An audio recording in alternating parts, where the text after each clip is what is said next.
अभी जो शिक्षा हम लेते हैं वो मैकॉले की है। मैकॉले ने जो पाठ्यक्रम तय किया वही हम पढ़ते हैं, और दुर्भाग्य से मैकॉले जो पाठ्यक्रम हमको दे गया वो इतना रद्दी और बेकार का है जो जिंदगी में कभी काम नहीं आता। हम पढ़ते हैं, रटते हैं, कक्षा में जाकर उल्टी करते हैं। कॉपी पे लिखना माने उल्टी करना। 100 में से 96 नंबर ले आते हैं। अब उसका शहद लगा के चाटें तो क्या निकलता है उसमें से? 96 नंबर। जिंदगी में काम नहीं आती वो शिक्षा। मैं मेरा उदाहरण देता हूं, सालों साल मैंने पढ़ाई की, मेरा जीवन खराब किया। मैं नहीं पढ़ता तो बहुत अच्छा होता।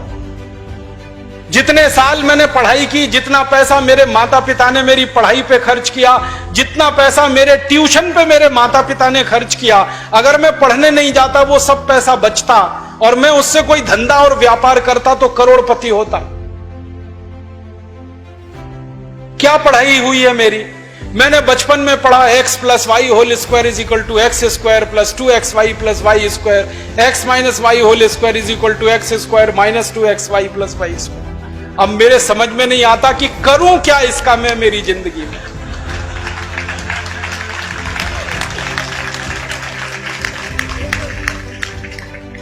मेरे गणित के प्रोफेसर ने मुझको पढ़ाया, मैंने रटा, रट रट के दिमाग खराब किया, घंटों घंटों बर्बाद किए, किलो किलो कागज मैंने लिख लिख के खराब किए, और वो मेरी जिंदगी में आज तक काम नहीं आया। x + y होल स्क्वायर क्या करूं मुझे मालूम ही नहीं। मेरे गणित के प्रोफेसर को एक दिन मैंने कहा कि आपने मुझे ये क्यों पढ़ाया x + y होल स्क्वायर, मेरी जिंदगी में तो काम नहीं आया। तो मेरे गणित के प्रोफेसर कहते हैं, यार काम तो मेरे भी नहीं आया, मुझको किसी ने पढ़ाया, मैंने तुमको पढ़ाया। ये भेड़िया धसान क्यों चला रहे हो इस देश में? जो काम नहीं आता वो क्यों पढ़ा रहे हो इस देश के बच्चों? बचपन में मुझे पढ़ाया गया अमेरिका का पहला राष्ट्रपति कौन, क्या करूं इसका? मान लीजिए मुझे मालूम है अमेरिका का पहला राष्ट्रपति जॉर्ज वॉशिंगटन, करूं क्या? मालूम है मुझे, क्या करूं इसका? मैं सब्जी खरीदने जाता हूं बाजार में, सब्जी वाले को कहता हूं देखो मुझको मालूम है अमेरिका का पहला राष्ट्रपति जॉर्ज वॉशिंगटन था, वो सब्जी देगा क्या मुझे? फालतू में रटा रटा के मेरा दिमाग खराब कर दिया। अमेरिका का पहला राष्ट्रपति कौन? और मुझे इतना दुख होता है, तकलीफ होती है कि कोई मुझे ये पूछना शुरू करे कि तुम्हारे परिवार का पहला राष्ट्रपति कौन? मुझे नहीं मालूम। मेरे परिवार के राष्ट्रपति से मतलब मेरे दादा, दादा के दादा, दादा के दादा, दादा, कहीं से हमारा कुल शुरू हुआ ना, तो मेरे कुल का पति माने मेरा पहला पिता, वो कौन नहीं मालूम। और अमेरिका का पहला राष्ट्रपति मालूम है। और मुझे तो इतना दुख होता है कि अमेरिका का पहला ही राष्ट्रपति नहीं मालूम, 250 राष्ट्रपति मालूम है मुझे उनके, और मेरे कुल के 2.5 आदमी के नाम नहीं मालूम मुझे। मेरे पिताजी का नाम मालूम है, उनके पिताजी का, उसके आगे बढ़ता हूं तो सब ब्लैंक हो जाता है, याद ही नहीं मुझे। क्या करना है ऐसी शिक्षा से? काम की क्या है ये? बचपन में मुझको पढ़ाया कनाडा का क्लाइमेट कैसा, कनाडा का, भारत का नहीं, कनाडा का। कनाडा की जलवायु क्या है, क्या करूं उसका कनाडा की जलवायु का? मैं तो कभी कनाडा जाने वाला नहीं, कनाडा मेरे घर में कभी आने वाला नहीं, उसकी जलवायु पढ़ के करना क्या है? मैं शिवपुरी में रहता हूं, मैं भोपाल में, ग्वालियर में रहता हूं, मुझे शिवपुरी की जलवायु मालूम है तो कुछ काम आने वाली है, कनाडा की जलवायु क्या काम आने वाली है? कभी जिंदगी में मौका मिला कनाडा जाने का जिसका कोई दूर दूर तक संभावना नहीं है, तब जाके वो बात कभी काम आएगी।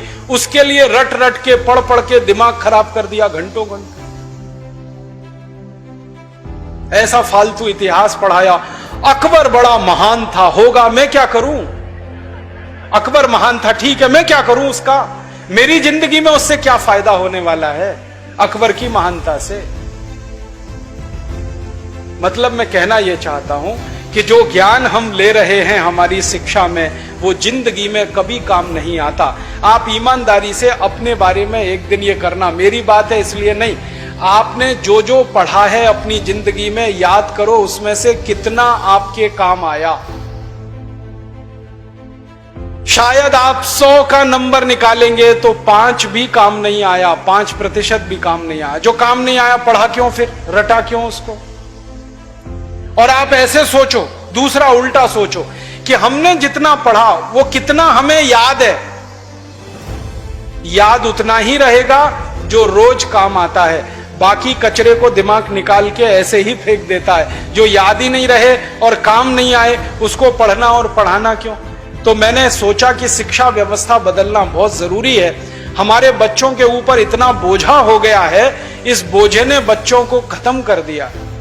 कभी कभी तो मुझे इतना अफसोस होता है, अखबारों में खबर पढ़ता हूं 12वीं कक्षा का रिजल्ट आया, इतने बच्चों ने आत्महत्या कर ली। क्यों? फेल हो गए। बच्चे थोड़ी फेल हुए हैं, परीक्षा की पद्धति फेल हुई है हमारी, बच्चे फेल नहीं हुए। बच्चों के बारे में तो सारी दुनिया कहती है कि वो तो कच्ची मिट्टी के घड़े के जैसे हैं, जैसा आप शेप दोगे वैसे हो जाएंगे। हमारे बच्चों को हमारे अध्यापक और परीक्षा वाले शेप नहीं दे पाए, इसलिए परीक्षा पद्धति फेल हुई है, बच्चे फेल नहीं हुए। मुझे तो कई बार यह कहने के मन करता है कि बच्चों को फेल करने वाले अध्यापकों को फेल करना चाहिए, क्योंकि उन्होंने पढ़ाया नहीं ठीक से, समझाया नहीं बच्चों को ठीक से। और इस शिक्षा पद्धति में क्या भेड़िया धसान है। 100 में से 90 नंबर लाओ, 99 नंबर लाओ, 98 नंबर लाओ तो आप बहुत होशियार हैं, 33 नंबर लाओ, 30 नंबर लाओ तो आप बिल्कुल बेकार हैं। न्यूटन को तो जिंदगी में कभी भी 30 से ज्यादा नंबर आए नहीं, बेकार है न्यूटन, वो तो सारी दुनिया में पूजा जाता है। कभी फेल, हमेशा ही फेल हुआ, पास ही नहीं हुआ कभी न्यूटन। स्कूल वालों ने निकाल दिया उसको कि हर बार फेल हो जाता है, ये पढ़ने लायक नहीं है। जब स्कूल ने निकाल दिया उसको, तब उसका दिमाग खुल गया और उसने गिरते हुए सेब को देख लिया और उसने गुरुत्वाकर्षण का सिद्धांत दे दिया। जो आदमी स्कूल में फेल हो गया था, अब सारी दुनिया उस पर पीएचडी करती है और उसके गुणगान करती है। माने फेल और पास होने से किसी व्यक्ति के जीवन का कोई लेना देना नहीं। आप आइंस्टाइन की अगर कहानी पढ़ोगे तो आइंस्टाइन तो 9 कक्षा के आगे पढ़ नहीं पाया कभी, निकाल दिया स्कूल ने उसको, क्योंकि वो कुछ और सोचता रहता था।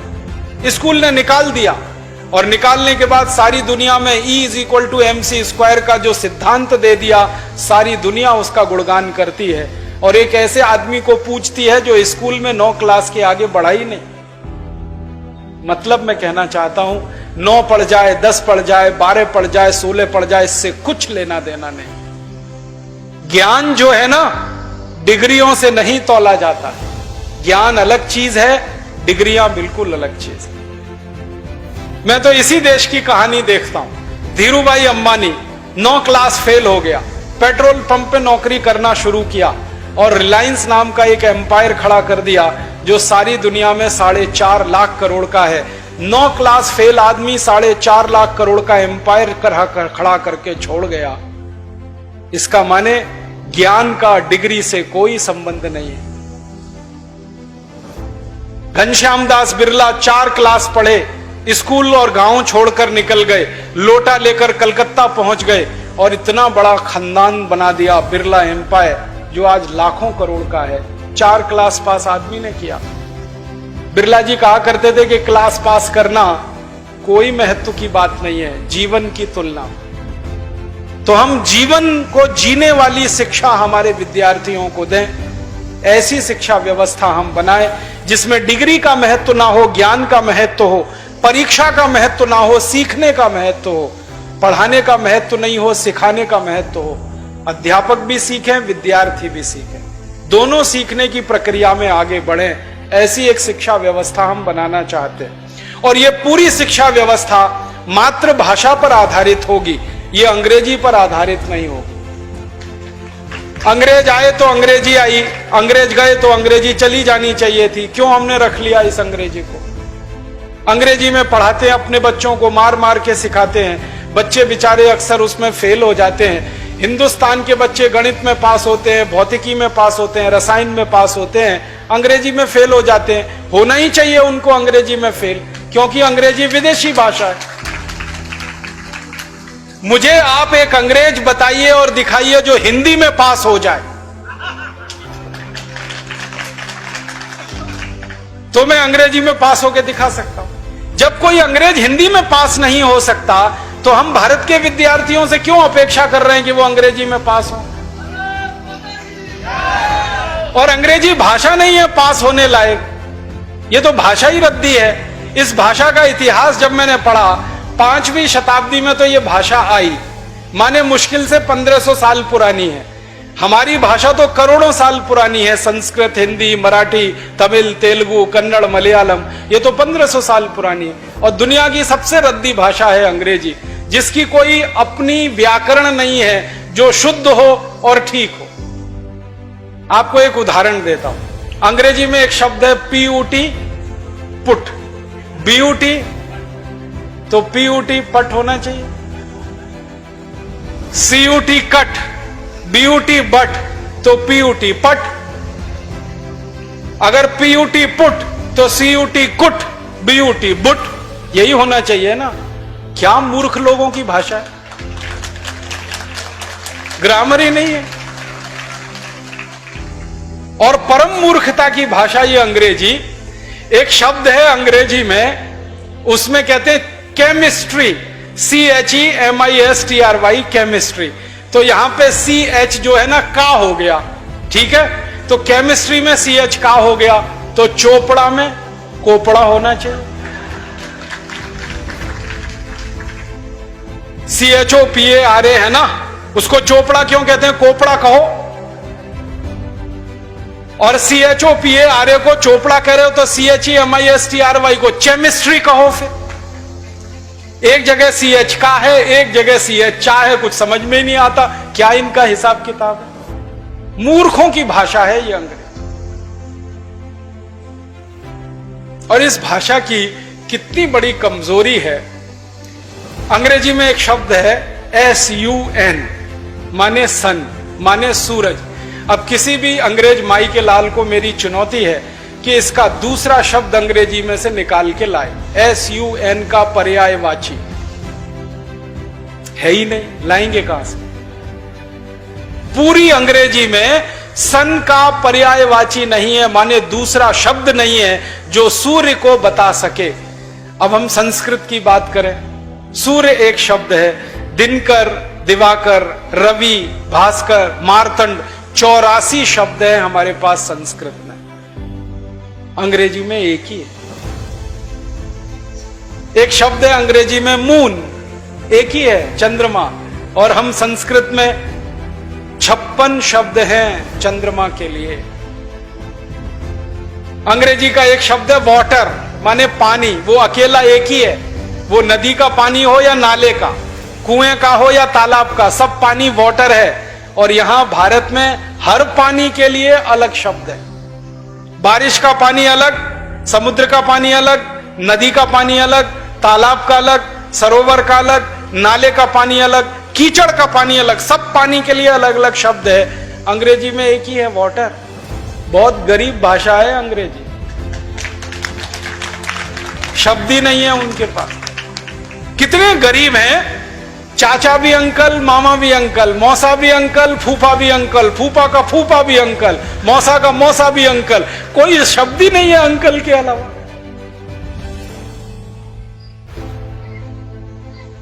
और चाची, मामी, मौसी, सब आंटी, कोई दूसरा ही शब्द नहीं है उनके।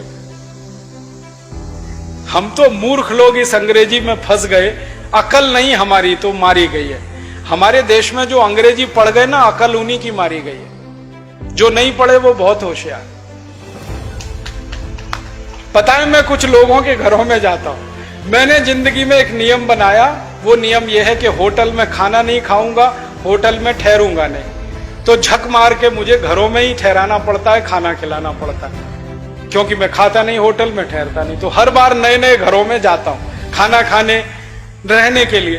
तो अंग्रेजी पढ़े लिखे लोगों के घर में भी जाता हूं, तो वो कैसे मूर्ख दिखाई देते हैं मुझे उसका उदाहरण बताता हूं। वो ना तो अंग्रेज है ना तो हिंदुस्तानी है, खिचड़ी है बीच की। और वो खिचड़ी कैसी है, किसी के घर में गया तो पिताजी का नाम घर में रामदयाल, माताजी का नाम गायत्री देवी, बेटे का नाम टिंकू। अब मैं यही पूछता हूं कि रामदयाल और गायत्री देवी का टिंकू कहां से आ गया।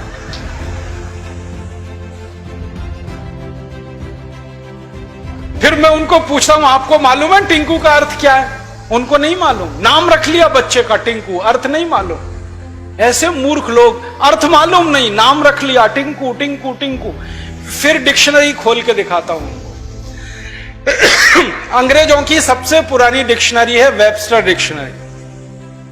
उसमें टिंकू का अर्थ है आवारा लड़का।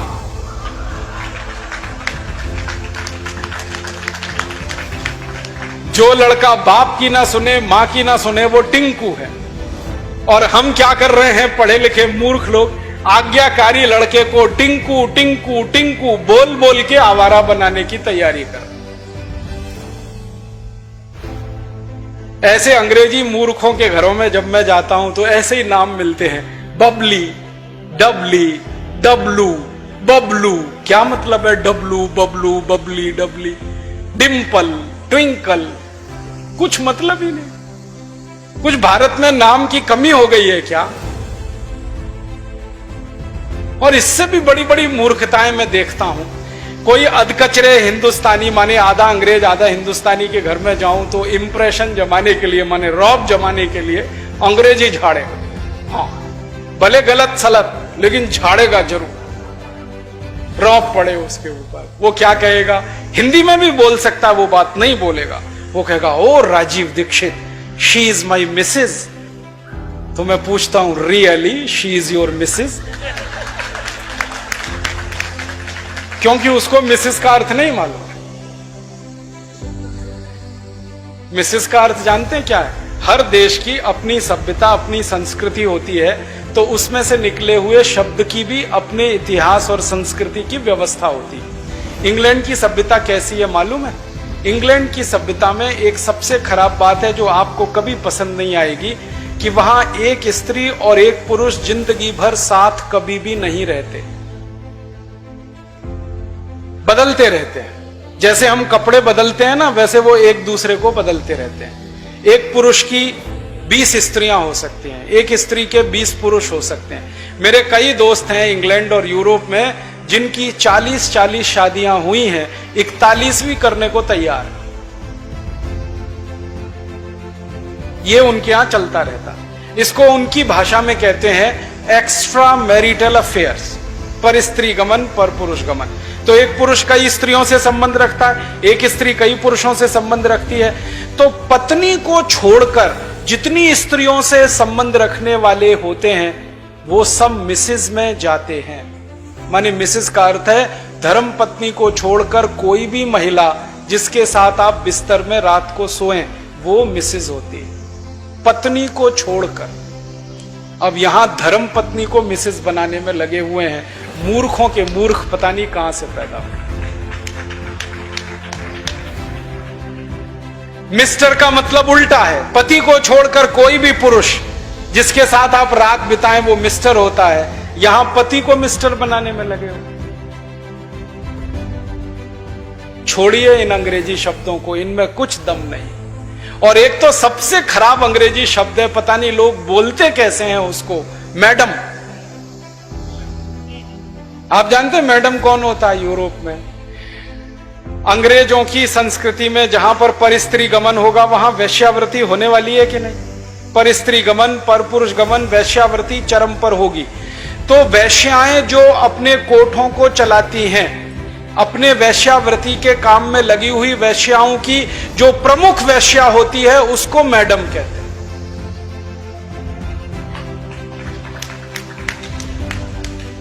और यहां हिंदुस्तान में अपनी बहनों को मैडम कह देते हैं। ऐसे मूर्ख लोग मैंने इस देश में देखे हैं। अपनी धर्मपत्नी को मैडम कहने में शर्म नहीं आती, ओ मैडम इधर आओ। और वो धर्मपत्नी को भी शर्म नहीं आती मैडम कहलवाने में, वो भी कहती है मैडम कहो मुझको। जान तो लो कि मैडम होती कौन है, फिर कहलवाओ। अपने भारत में कितने सुंदर सुंदर शब्द हैं। श्रीमती, श्री माने लक्ष्मी, मति माने बुद्धि, बुद्धि माने सरस्वती, लक्ष्मी। तो जहां सरस्वती लक्ष्मी एक साथ निवास करे वो श्रीमती, उसको हमने मिसेस बना दिया। ये मूर्खाधिपति हमारे देश में अंग्रेजी पढ़े लिखे, इन्होंने बड़ा सत्यानाश किया, बेड़ा गर्क किया इस देश का। इस अंग्रेजी भाषा ने किया, फिर इन्होंने और ज्यादा किया।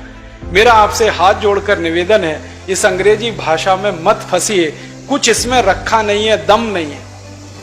कभी कभी तो मैं लोगों के घरों में जाता हूं, इतना गुस्सा आता है मुझे। कभी कभी अंग्रेजी पढ़े लिखे लोगों के घर में जाता हूं तो छोटे छोटे बच्चे होते हैं ना, उनको उनके माता पिता कहते हैं, देख बेटा अंकल आए हैं, जरा पोएम तो सुना। मैं कहता हूं भाई मैं अंकल नहीं हूं, मुझे या तो मामा बना लो या चाचा बना लो, दोनों में ही आपका फायदा है, मेरा भी फायदा है। मामा बनो तो भी फायदा, चाचा बनो तो भी फायदा, अंकल में तो कुछ रखा नहीं है। फिर उनके माता पिता को कहता हूं, ये आप इनको पोएम क्यों सुनवाते हैं, कविता सुनवाओ ना। तो उनको पोएम और कविता का अर्थ ही पता नहीं है, पोएम अलग है, कविता अलग है। अब वो बच्चे चालू हो जाते हैं टेप रिकॉर्डर की तरह से और पोएम सुनाते हैं मुझको, rain rain go away come again another day little baby wants to play. अब मैं बच्चे को पूछता हूं, तुमको मालूम है इसका अर्थ क्या है? नहीं मालूम। किसने सिखाया? मम्मा ने सिखाया। मम्मा को पूछा, आपको अर्थ मालूम है रेन रेन गो अवे? नहीं मालूम। किसने बताया? टीचर ने बताया। टीचर को पूछो, उनको भी अर्थ नहीं मालूम। तो रटाया क्यों फिर बच्चे को? अर्थ ही नहीं पता। फिर बच्चों को मैं बताता हूं, देखो इसका अर्थ ये है, बारिश बारिश तुम चली जाओ, मत आओ क्योंकि मुझे खेलना है। माने छोटे बच्चे को खेलना है, इसलिए वो बारिश को कह रहा है, बारिश बारिश तुम चली जाओ, यहां मत आओ क्योंकि मुझे खेलना है। अब ये बच्चे कविता गा रहे हैं, बारिश बारिश तुम चली जाओ, यहां मत आओ, मुझे खेलना है, और ये ईश्वर से प्रार्थना के रूप में कविता है। करोड़ों बच्चों ने ये कविता गाई और ईश्वर ने सुन ली तो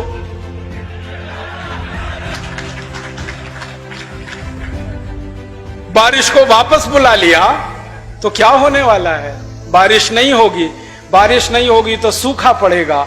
सूखा पड़ेगा तो आप भी भूखे मरेंगे, मैं भी मरूंगा, किसान भी मरेंगे। इतनी अकल नहीं है हमको, ये रेन रेन गो अवे कितनी खतरनाक चीज है।